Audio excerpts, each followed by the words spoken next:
లను మీరు చక్కబెట్టండి. నా పరిస్థితులు నా అంతట నేనుగా సరిచేసుకోలేను, వీటిని నేను జయించలేను. మీరు దిగి వచ్చి మీరు కార్యం చేయండి.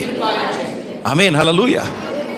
దేవుణ్ణి మన పరిస్థితుల్లోనికి ఆహ్వానించడమే ప్రార్థన.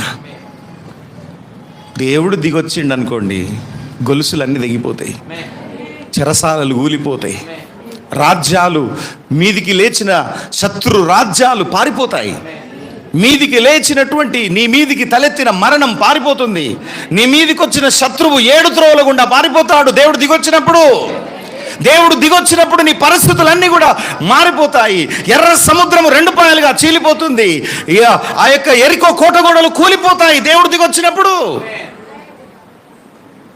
దేవుడు దిగొచ్చాడు, కార్యాలు చేశాడు. ప్రైజ్ ది లార్డ్, హల్లెలూయా. చూడండి, యెషయా గ్రంథంలో